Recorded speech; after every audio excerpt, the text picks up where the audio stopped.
Bienvenue sur le podcast de l'Institut V. Je suis Karine Castro et comme vous le savez maintenant, je reçois sur ce podcast des professionnels qui ont fait le choix de travailler autour de la gastronomie végétale. Aujourd'hui, pour cet épisode, j'ai le plaisir d'accueillir Franck Garanger, chef exécutif sur les bateaux croisières Explora Journée. Dans cet épisode, Franck évoque son parcours de chef et son travail autour de la cuisine végétale réalisée pour Explora Journée, un projet qu'il a réfléchi et développé depuis plusieurs années et qui prend forme aujourd'hui dans son environnement de travail. Un échange intéressant qui annonce le lancement de ces bateaux croisières d'un nouveau genre, où il sera bientôt possible de naviguer en mer et d'explorer à bord une alimentation plus saine, plus végétale. Mais je ne vous en dis pas plus et je laisse place à ma discussion avec Franck Garanger. Bonjour Franck, comment vas-tu ? Oui, bonjour Karine, très bien, merci beaucoup. Merci à toi en tout cas d'être là sur ce podcast de l'Institut V. Je suis ravie de t'accueillir. Nous, on s'est rencontrés, si je ne me trompe pas, en 2022. C'était un petit peu au moment du Covid, un petit peu après, je ne sais plus tellement. Mais c'était lors d'un de tes passages à Paris, puisque tu voyages beaucoup, on va en parler. C'est Christophe Berg qui nous a mis en contact. Tout à fait. Et qui me parle souvent de toi et depuis je suis ton travail avec grand intérêt et notamment parce que tu as une grande curiosité pour la cuisine végétale et effectivement ça m'intéresse toujours de savoir comment un chef peut s'approprier le sujet. Alors sur ce podcast on va parler de ton histoire, de ton parcours, de ta démarche, de tes projets, mais avant d'entrer dans le vif du sujet, je veux bien que tu te présentes pour nous dire en quelques mots qui tu es, d'où tu viens et ce que tu fais. Alors, Franck Garanger, je suis maître cuisinier de France et directeur culinaire pour les compagnies de croisière Explora Journée, qui font partie du groupe MSC, et donc qui est une nouvelle compagnie qui a ouverte maintenant depuis 3 mois, nouveau bateau, donc compagnie de luxe. Et voilà, je suis originaire d'Angers. Même si j'ai une maison en Espagne et je passe beaucoup de temps aussi en Espagne. J'ai fait un parcours professionnel qui a été tout à fait classique, en passant par des maîtres cuisiniers de France et puis des étoiles Michelin, des palaces, avant d'arriver sur le milieu de la croisière dans les années 90, où j'ai eu la chance de participer à 3 grands projets de compagnie de croisière de luxe, qui sont Silversea, Oceania et maintenant Explora Journée. Et donc, passionné de la cuisine végétale, mais pas que, et pour des raisons bien distinctes. Donc, tu as beaucoup travaillé, même peut-être exclusivement en bateau croisière, c'est ça ? Non, j'ai fait beaucoup d'étoiles Michelin et de palaces étant jeune, mais c'est vrai que je suis arrivé sur le marché de la croisière, j'avais 24 ans. Un peu par accident, parce que voilà, j'étais surtout parti sur une carrière un peu plus dans les palaces, mais par accident, je me suis retrouvé avec un copain qui m'a demandé d'aller venir avec lui sur un bateau de croisière qui était une nouvelle compagnie qui démarrait, qui s'appelait Silversea. Et en fait, je pense être tombé au bon endroit au bon moment. Et de voir qu'il y avait un potentiel aussi de changement de cuisine. En fait, j'ai toujours essayé d'apporter vraiment une touche très personnelle dans ce que je faisais. Et j'ai trouvé que sur les bateaux de croisière des années 90, c'était très orienté management allemand et autrichien, et je pense que ça manquait peut-être un peu de savoir-faire français. Et j'ai vu une opportunité dans ce milieu-là pour changer les choses. Ok. Qu'est-ce que le travail de chef sur bateau de croisière a de différent par rapport à ce que fait un chef dans un restaurant classique ? Énormément de choses, et à la fois beaucoup de choses sont aussi complémentaires. À la fin, on fait le même métier, sauf qu'on est dans un endroit complètement différent qui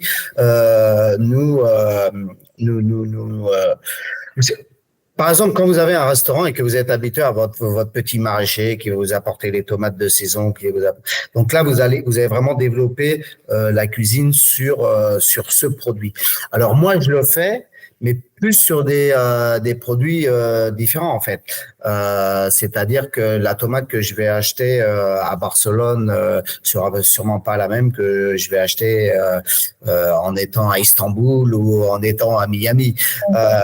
Donc il faut savoir modeler cette cuisine, ces recettes par rapport à un peu l'endroit où on va voyager. Alors, ce qu'il faut savoir, c'est que dans les années 90, comme il n'y avait pas toute cette technologie, les bateaux de croisière en eux-mêmes tenaient un directeur et un chef à bord. Et en fait, ils faisaient presque, enfin moi quand j'ai commencé, je faisais presque les menus au jour le jour. À chaque port où on arrivait, on essayait d'avoir un peu de produits locaux. Et donc, il y avait quand même un côté une cuisine très axée sur l'endroit où on voyageait.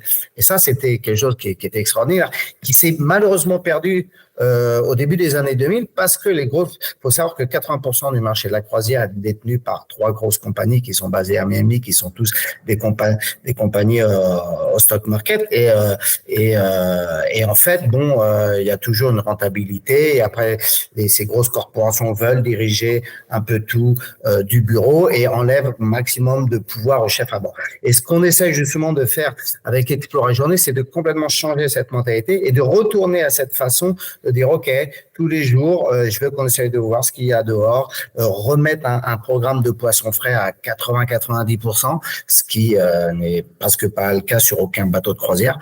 Donc on arrive vraiment avec une vision différente, mais il est vrai que les différences, elles vont se faire aussi sur le personnel. Puisque nous, on a du personnel qui s'engage de 4 à 6 mois, tout dépend des nationalités. Et donc, à chaque port qu'on arrive, on va dire tous les mois, on a peut-être sur une brigade de 120 cuisiniers, on en a 20 qui partent et 20 nouveaux qui arrivent. On a la chance d'avoir des cuisiniers enfin moi j'ai la chance d'avoir des cuisiniers qui me suivent depuis pas mal d'années, donc j'ai beaucoup moins de turnover.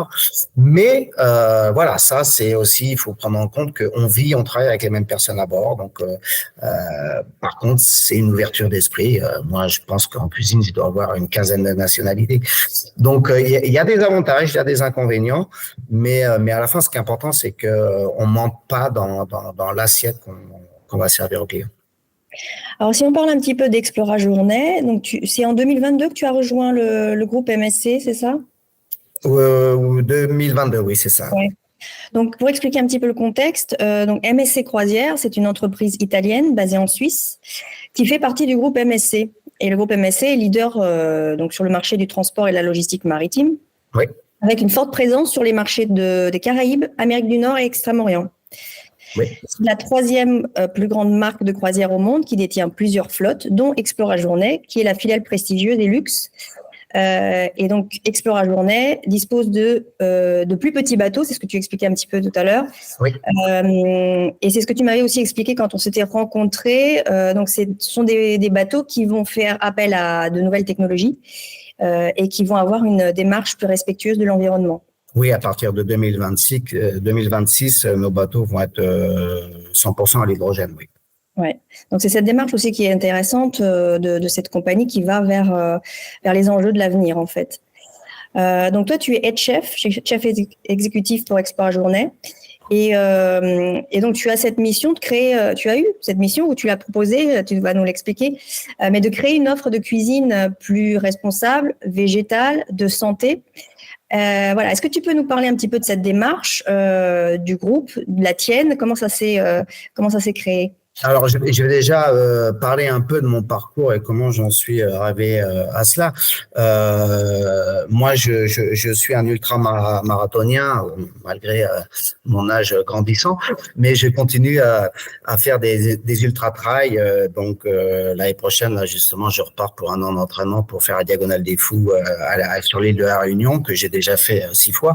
Donc, je me suis intéressé en 2004 quand j'ai commencé à faire des ultra-trails et des très longues distances comme ça.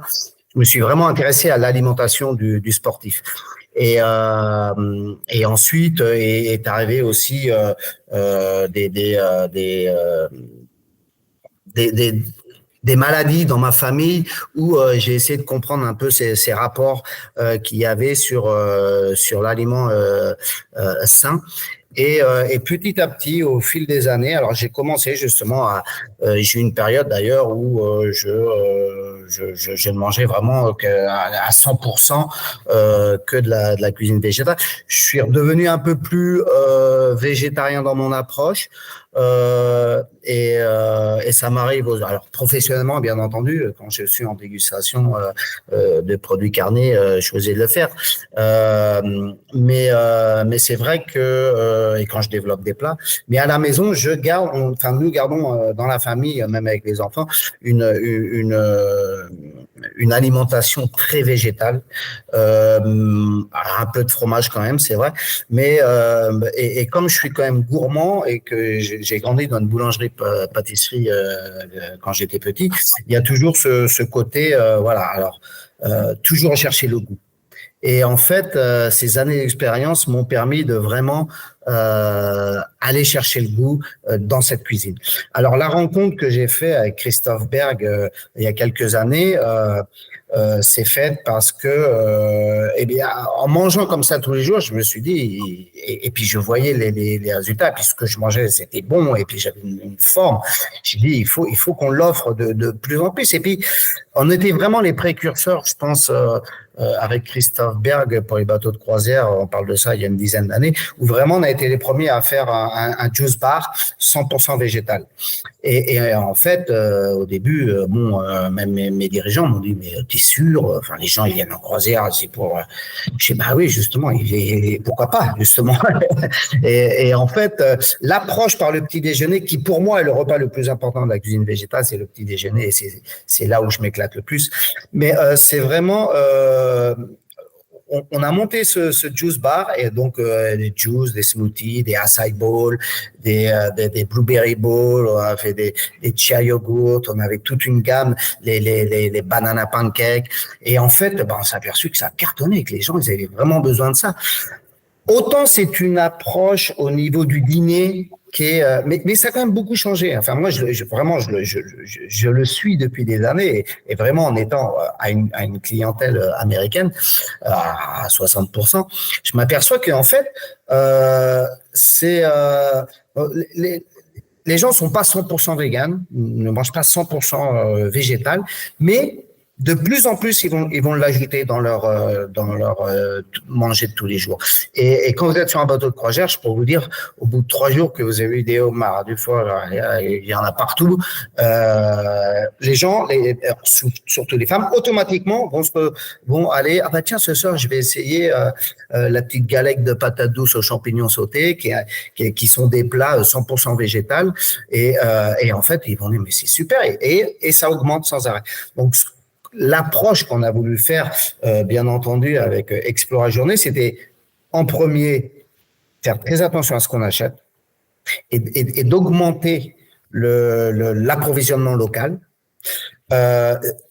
Très bonne sélection de nos produits. Alors même sur nos produits carnés, c'est-à-dire que moi, il est hors de question d'acheter des volailles qui viennent d'abattage. Nous, c'est que des volailles de ferme qu'on va acheter. On a d'ailleurs même tous nos saumons, c'est des fermes qui sont contrôlées, qui sont bio. Enfin, on a eu 2 ans de recherche à vraiment chercher des produits d'exception et surtout des produits, qui nous aident dans la sustainabilité, comme on va dire, et puis à faire très attention à l'empreinte carbone qu'on va émettre. Et ensuite, dans la partie culinaire, nous avons vraiment développé, c'est-à-dire que nous avons 9 restaurants à bord, avec tous les petits coins. Et en fait, chaque restaurant a vraiment une offre végétale. C'est-à-dire que et en fait, elle n'est pas faite vraiment que pour les véganes, parce que vous savez, 5% des clients vont être véganes. Et encore, et ça n'a pas bougé depuis 10 ans. Hein. Le nombre de véganes n'augmente pas. Par contre, on va augmenter dans son assiette de tous les jours les propositions végétales. Donc, chaque restaurant, on a même un grill, on a une sélection de viande européenne qu'on a été choisir, mais vous pouvez très bien avoir il y a 6 ou 7 plats qui sont 100% végétal. Ça va être une soupe, ça va être une salade, ça va être une entrée, ça va être deux plats à choisir, ça va être des petites cassolettes qui sont 100% végétales aussi. Donc, ça permet quand même cette approche et de se dire et souvent moi j'ai remarqué les couples qui allaient dans les steakhouse, vous avez l'homme en général qui veut sa bonne pièce de viande et la femme qui est là qui sait pas quoi choisir, ou alors qui va avoir par exemple je fais un filet de bœuf de 150 grammes parce que les femmes elles se disent au moins là je me sens pas mal si je finis mon assiette et et ils ont horreur de laisser dans l'assiette. Donc, mais souvent, justement, ces femmes maintenant vont s'orienter en disant là, il y a 3-4 options végétales et je vais les prendre. Et chaque restaurant on peut vraiment avoir un repas entier 100% végétal. Et on a un food court aussi où chaque station a des stations végétales. Alors, il y a encore beaucoup d'idées qui arrivent puisque je suis en train de travailler pour 2024 sur organiser un brunch 100% végétal parce que pour moi, comme je le disais, le premier repas, le petit déjeuner, c'est vraiment pour moi le repas le plus important parce que c'est là qu'on se charge d'énergie pour la journée. Donc se charger d'une énergie saine qui va pas trop nous alourdir et qui va pouvoir nous permettre de passer une belle journée, c'est super important. Et donc c'est pour ça que le brunch végétal que je suis en train de développer, je pense sera un grand succès, surtout sur les derniers jours de croisière où les gens ont besoin de changer leur énergie. Malgré qu'ils soient bien reposés, ils ont vraiment besoin de faire attention à ce qu'ils mangent, bien entendu. Alors, c'est un processus, comme tu nous l'as raconté, il y a ton histoire, ta démarche, et puis tes rencontres aussi, notamment avec celle avec Christophe, et puis la nôtre aussi, quand on s'était rencontrés, je me souviens que tu étais aussi dans une étape de réflexion. Je voulais savoir si cette première étape de réflexion et cette rencontre qu'on avait eue t'avait déjà aidé à structurer les choses et comment ensuite tu as collaboré avec Christophe. Peut-être que tu peux nous parler un peu de cette collaboration. Oui, en fait, c'est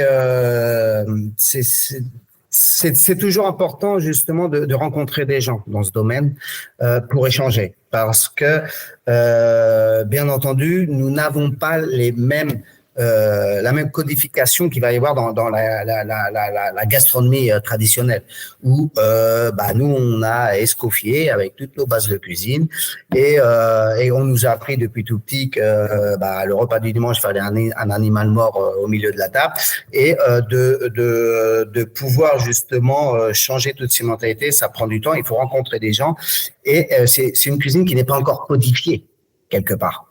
C'est-à-dire que chacun a ses petites recettes un peu partout. Et puis, la mayonnaise végétale, il doit y en avoir 50 recettes sur le marché. Et puis, chacun fait… Mais c'est bien parce qu'on rencontre, on collecte, on met de côté, on voit quand même de plus en plus d'ouvrages culinaires avec des recettes végétales. Même maintenant, Pierre Hermé, Alain Ducasse, tous les grands chefs se mettent à cuisine végétale. Et tant mieux parce que ce sont des locomotives qui vont permettre aussi de changer un peu ces mentalités.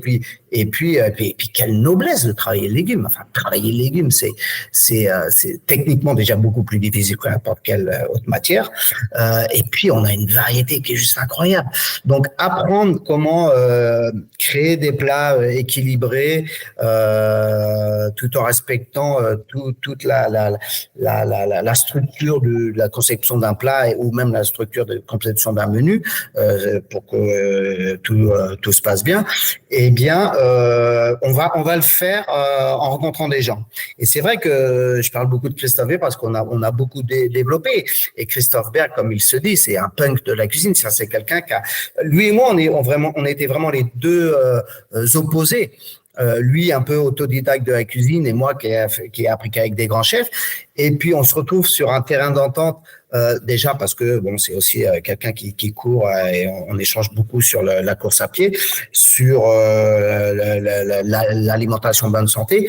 Et moi, j'ai toujours apporté mon œil de professionnel, de mec cuisinier de France, à dire, oui, mais attention. Alors, des fois, il venait avec des recettes, c'était marrant parce que je dis, ouais, mais regarde, si on faisait comme ça, ah ouais, ah oui, mais ça, moi, je connais pas cette technique-là.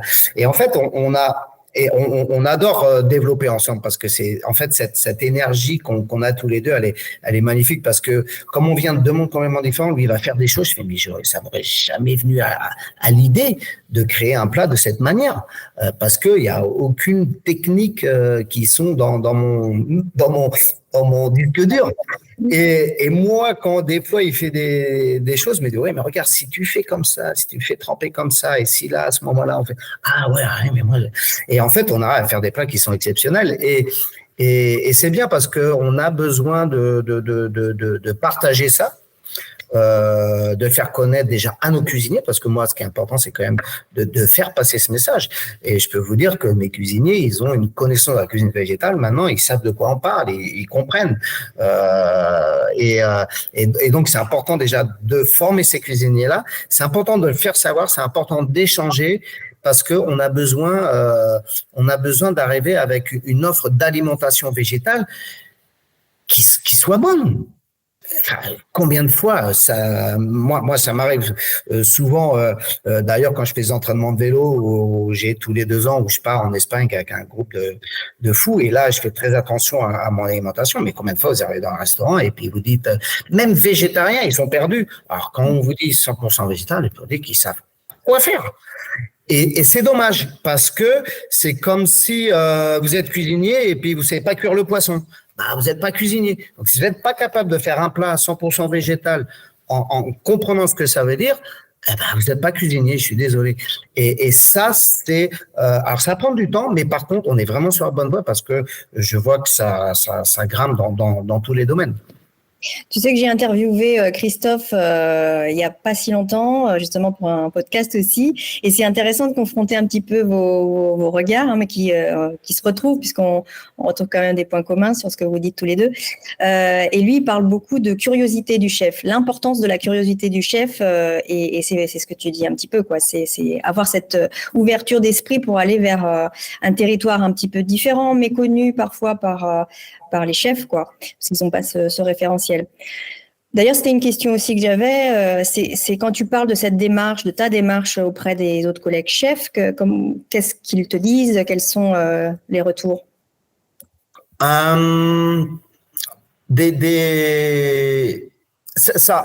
il y a quand même une génération de chefs qui n'ont pas encore vraiment compris de quoi on parlait. Et qui vont être très réticents à avoir quelqu'un qui va venir dans un restaurant pour leur demander un plat 100% végétal. Alors, oui, je trouve ça dommage. Oui, c'est là qu'il faut travailler. Oui, c'est là qu'il faut, je veux dire, on a aussi beaucoup d'allergies qui viennent, et c'est vrai que on a de plus en plus allergique au garlic, allergique au seafood, allergique à CH. Et en fait, ça devient compliqué notre métier. Mais par contre, c'est vrai que cette génération de chefs là va être remplacée par une génération de chefs qui vont avoir la cuisine végétale déjà dans les écoles. Et ça, c'est très important, c'est de commencer à vraiment parler. Moi, je suis en partenaire avec la CCI à Angers, qui est le centre de formation d'apprentis. Et dans mes interventions, c'est très souvent axé sur la cuisine végétale, justement. Et pour leur dire, réveillez-vous. Et puis, en fait, ils sont super réceptifs, beaucoup plus que l'ancienne génération. Donc oui, quand j'ai des discours comme ça avec des collègues maîtres cuisiniers de France, on a des gens qui le comprennent, on a des gens qui s'y intéressent vraiment, et puis on en a qui mettent ça de côté. Donc moi, j'ai aucun problème avec ça. Franchement, j'ai aucun problème avec ça parce que moi, je pense que vraiment le définir la qualité d'un grand chef, c'est vraiment de voir ce qu'il est capable de faire avec des légumes. Et je peux vous dire que c'est vrai, si demain vous prenez une dizaine de chefs, vous leur mettez chacun un panier de légumes bien garni, les vrais chefs vont quand même sortir quelque chose d'extraordinaire parce qu'on a quand même un amour du légume. Enfin. des gens comme Michel Bras ou comme Alain Ducasse, pour ne citer que, enfin bon, il y en a beaucoup qui ne font pas que ça, mais qui sont vraiment des gens qui sont très précis dans le légume, qui respectent beaucoup le légume et qui arrivent à faire des choses incroyables avec ça. Donc, oui, mes échanges peuvent être des fois un peu incompris, mais bon, moi, ça me dérange pas du tout. Je pense que j'ai assez de maturité dans le métier pour savoir défendre mes opinions. Est-ce que le contexte de bateau croisière aide à développer une gastronomie plus végétale? Oui et non. Alors oui, dans le sens que sur Explora, on essaie d'avoir une clientèle un petit peu plus jeune, c'est-à-dire qu'on target un peu plus sur du 40 à 60 ans, des gens encore en activité, souvent quand même un peu sportifs, qui peuvent venir en croisière mais pouvoir se connecter 2 heures par jour quand même, et qui sont pas là pour, je dirais, manger tout le temps. Donc, d'ailleurs, dans notre approche aussi un peu de cuisine responsable, on a réduit presque toutes les portions de 20%. C'est-à-dire qu'on va portionner, je veux dire, une portion de poisson qui va être à 150 grammes. Nous, on est à 110 grammes. Donc, on fait vraiment que des petites portions parce que, comme ils ont le choix et puis que c'est all inclusive, tout est inclus, ça leur permet de goûter plus de choses. Donc oui, c'est une approche qui va être vraiment différente sur ce côté-là et de faire très attention justement à la façon qu'on va servir les gens et qu'on va apporter cette orientation de la cuisine. Et sur les bateaux de croisière, eh bien franchement, je pense que l'ancienne génération qui venait vraiment pour aller sur les buffets et pour manger un maximum, elle a complètement changé sur les dernières années. Et les gens, ils vont aller faire un soin au spa, ils vont aller à la gym, ils vont sortir la journée, aller visiter une ville et vont revenir. Et ils vont vraiment faire beaucoup plus attention à la façon qu'ils mangent. Donc, sur les bateaux de croisière, malgré une clientèle américaine justement de 60-70%, je suis très surpris sur vraiment le nombre de portions qu'on sert tous les soirs. Et aussi, ce que j'ai remarqué beaucoup, c'est toute l'approche des médias américains qui vraiment, il y a toujours un moment où justement on va parler de sustainabilité, on va parler de cuisine responsable, on va parler de produits et on va parler de la cuisine végétale. Et la cuisine végétale, franchement, chaque interview que j'ai maintenant, c'est presque la moitié de l'interview, on va parler de la cuisine végétale et de l'approvisionnement. Alors peut-être parce que souvent je l'oriente un peu comme ça, mais c'est vrai que je trouve que un bateau de croisière est justement très approprié pour ça parce que vous êtes là pendant plusieurs jours. Et une fois que vous avez pris vos marques, eh bien, justement, on va pouvoir tester les choses. Et puis, si un soir vous prenez un plat 100% végétal et qui va vous plaire, eh ben vous allez répéter. Et puis, je pense que maintenant, oui, on essaye. Je pense qu'il y a quand même un gros changement de mentalité sur les gens qui venaient en croisière il y a 20 ou 30 ans et les gens qui viennent en croisière maintenant. Il y a aussi sûrement une question de nationalité et de culture. Tu parlais de la culture américaine. Les clients américains, ils ont peut-être aussi une avance de phase par rapport à la France sur l'ouverture d'esprit sur la cuisine végétale. Oui, alors, de toute façon, je pense que nous, en France, on est les pires de tous. Parce que moi qui voyage beaucoup en Espagne, en Italie, il y a une cuisine végétale quasi naturelle partout. Et puis, on n'en parle pas. On n'a même pas besoin d'en parler. Donc, je pense que nous, en France, mais on a été élevés avec un animal mort au milieu de la table. C'est comme ça. Donc, les mentalités sont très, très longues et sont beaucoup plus dures à changer. On est le pays de la gastronomie. C'est nous qui avons inventé les sauces. C'est nous qui avons inventé toute cette cuisine. Donc, c'est normal que ça soit plus long chez nous. Mais par contre, du côté américain, oui, sûrement beaucoup plus ouvert et ça va beaucoup plus vite. Mais il y a quand même une période de protéines animales de substitution que j'ai détestée. les Impossible Burger, tous les substituts au sétan de volaille et tout ça, c'est un truc que je n'ai jamais compris parce que quel est l'intérêt en fait? Si vous, si vous voulez manger, il y a aucun intérêt. On sait même pas comment vraiment c'est fait. Et moi, c'est un produit que j'ai complètement banni et que j'ai au début essayé et j'ai complètement banni. Sur pour la journée, on n'a aucune viande de substitution. Quand vous mangez végétal, c'est 100% issu de végétal et sans produit de transformation. Parce que un jour, j'ai eu cette réflexion qui était assez incroyable. Le premier jour, j'ai testé justement un Impossible Burger. On me l'a apporté. On m'a dit, j'ai dit, ouais, faites un normal et faites un Impossible Burger. Et franchement, et en plus, c'était à l'aveugle. Quand ils me l'ont apporté, j'avais pas, je goûte. Et j'ai dit, non, mais les gars, vous êtes trompés. Les deux, là, c'est du steak. Vous n'avez pas du. Il dit, non, chef, c'est l'Impossible Burger. Je dis, c'est pas possible. C'est incroyable. Et j'en ai parlé avec Christophe. On mange un Impossible Burger. Quelle est l'information que notre cerveau va donner à notre estomac? Attention, les gars, là, il y a de la viande qui arrive. Et ce qui arrive, c'est pas de la viande. Est-ce que, enfin, peut-être que je suis un peu fou de penser comme ça, mais moi, je pense que c'est pas anodin. Si notre cerveau envoie la mauvaise information, c'est pas anodin. On ne sait pas sur le long terme ce que ça peut donner. Il n'y a aucun intérêt de faire chez soi. Et puis, de toute façon, pourquoi? Oui, peut-être, on va tuer moins, au moins pour la cause animale, je suis d'accord. Mais on ne sait pas non plus sur du long terme cette alimentation de substitution, qu'est-ce qu'elle va quand même faire au corps humain. Et je suis quand même un peu inquiet sur ces choses-là.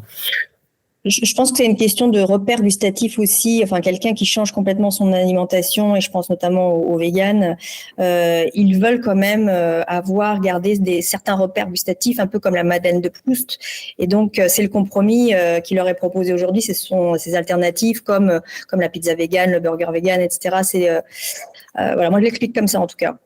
Oui, je la comprends pour tout ce qui est défense de l'animal, mais je pense pour les gens qui veulent vraiment changer d'alimentation et être vraiment sur une alimentation 100% végétale, bon, c'est vrai que j'ai un peu Et puis aussi, ça s'explique probablement, en tout cas en France, par le fait que les chefs n'ont pas encore la capacité de proposer une offre 100% végétale, gourmande, équilibrée, de qualité. En tout cas, l'offre, elle n'est pas suffisamment disponible pour qu'un vegan puisse s'y retrouver et qu'il n'ait pas cette problématique d'aller au restaurant et de savoir ce qu'il va manger, si ça va être suffisamment équilibré pour lui, si ça va être suffisamment santé. Enfin voilà, c'est une galère totale. Hein.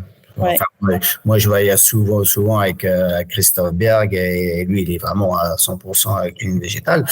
Et oui, il y a des fois les restaurants. Autant des fois, on va être surpris par un restaurant qui va faire quelque chose et là, on se dit c'est super. Autant des fois, moi d'ailleurs qui suis plus végétarien que j'arrivais un peu plus à m'en sortir. Et encore, il y a des fois, j'arrive dans un restaurant où il n'y a que du poisson et de la viande. Et je trouve ça, déjà, je trouve que c'est vraiment dommage parce il faut vraiment s'y mettre, avoir une offre végétale ou au moins végétarienne dans chaque menu qui devrait être offert tous les jours. Surtout qu'en général, ça coûte moins cher en plus. Donc, pourquoi s'en priver?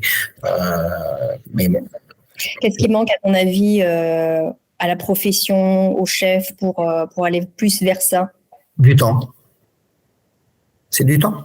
Ça va venir naturellement.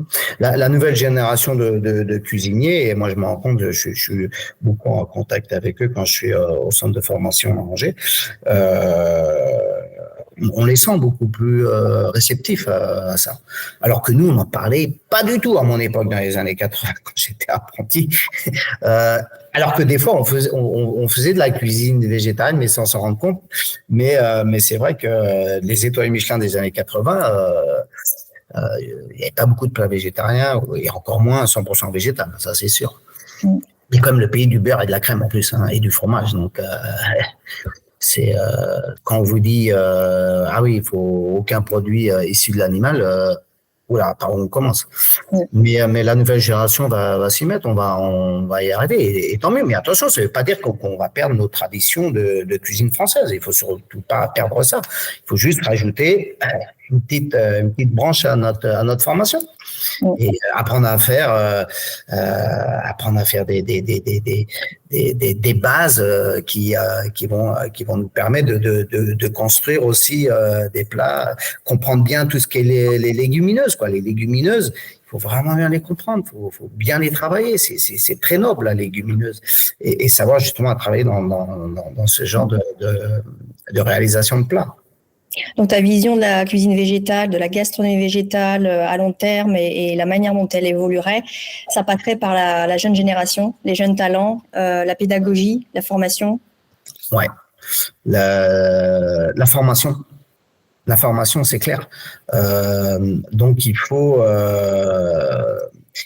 avoir déjà les profs de cuisine de nos lycées hôteliers, et je sais qu'il y en a.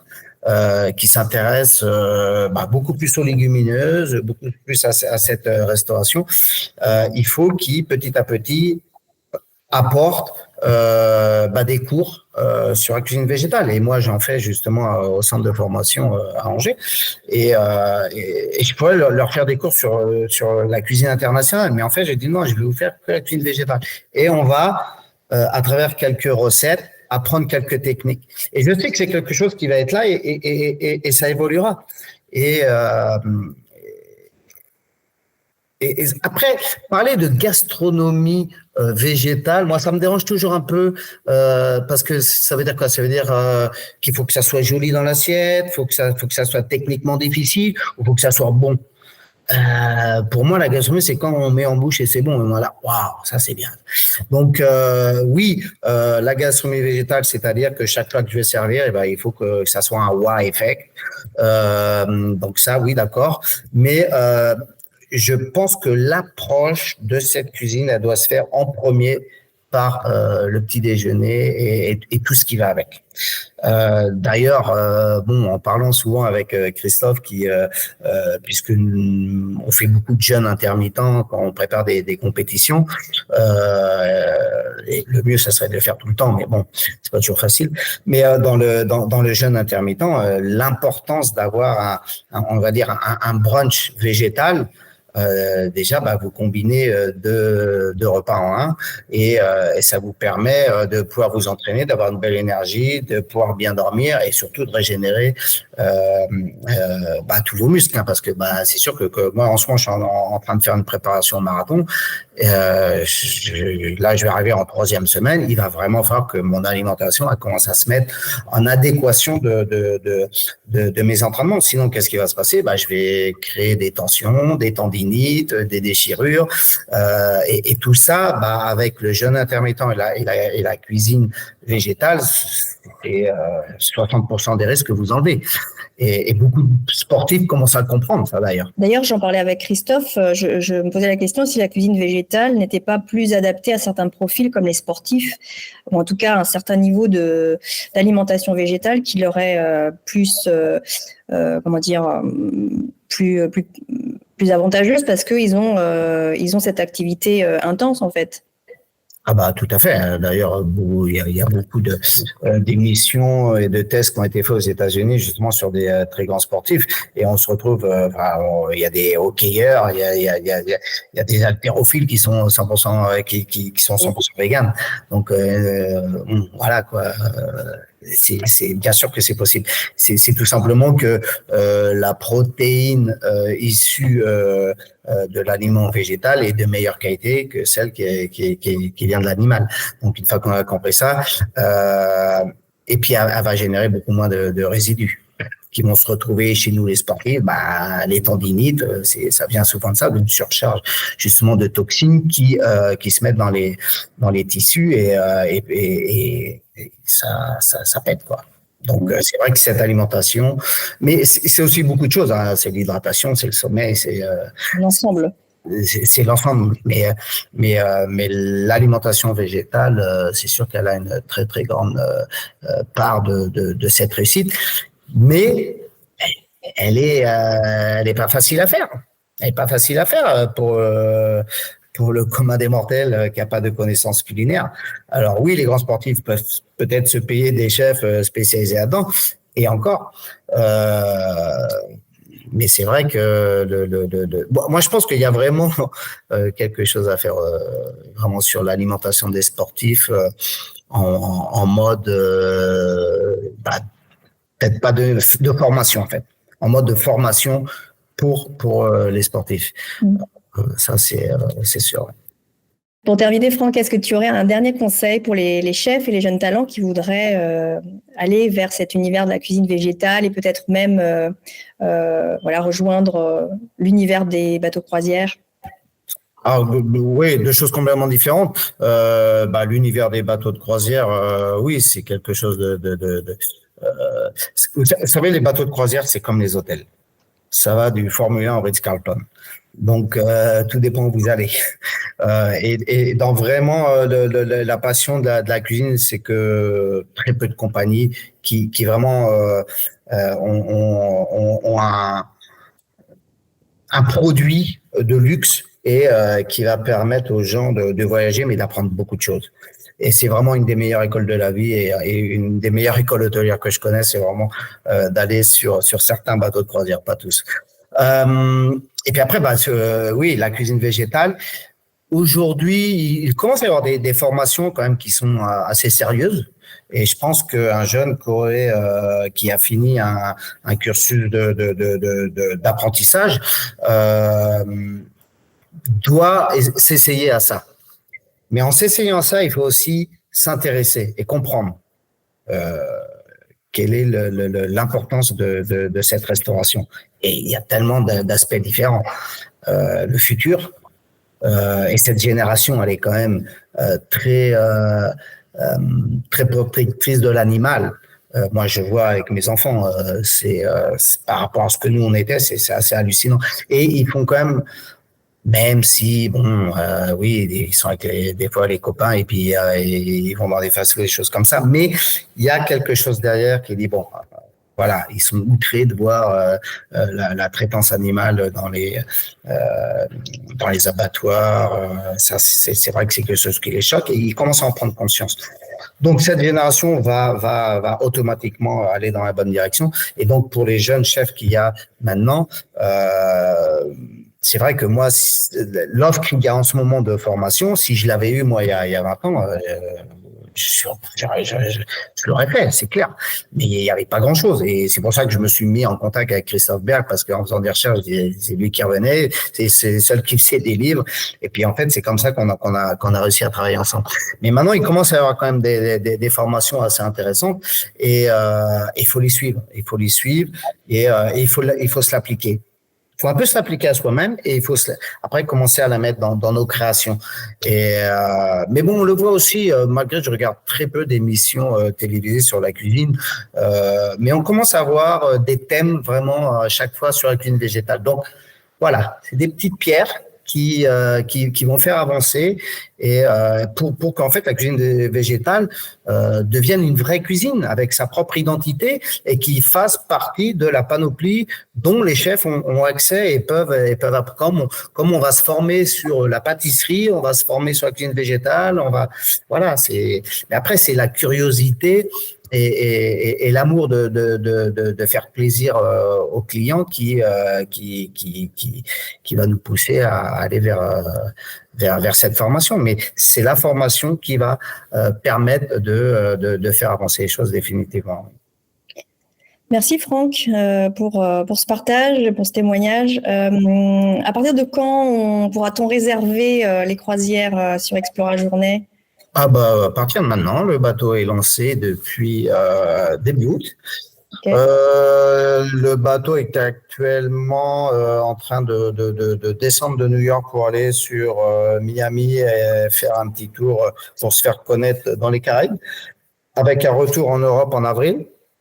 Et après, avec une ouverture du bateau numéro 2 fin septembre. Une petite coupure d'1 an parce que on doit justement sur le bateau numéro 3 mettre les moteurs à hydrogène. Donc ça prend un peu plus de temps. On a 1 an d'attente pour vraiment que les choses soient faites correctement. Et après, le bateau numéro 4, 5 et 6 qui seront tous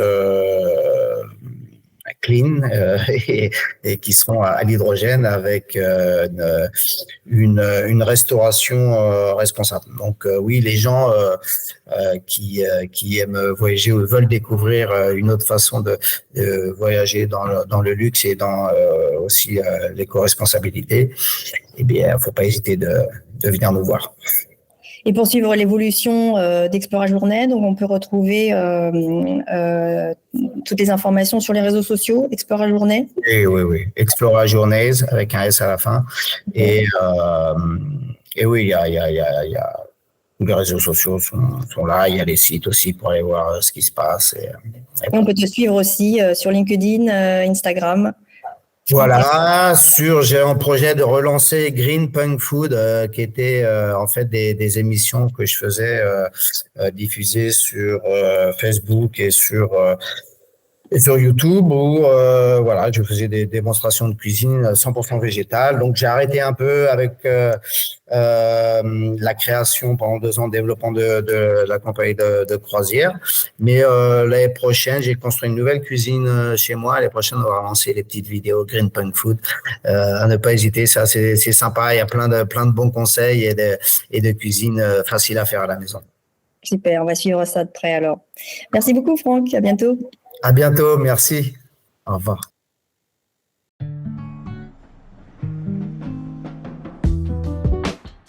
Voilà, j'espère que cette conversation vous a plu.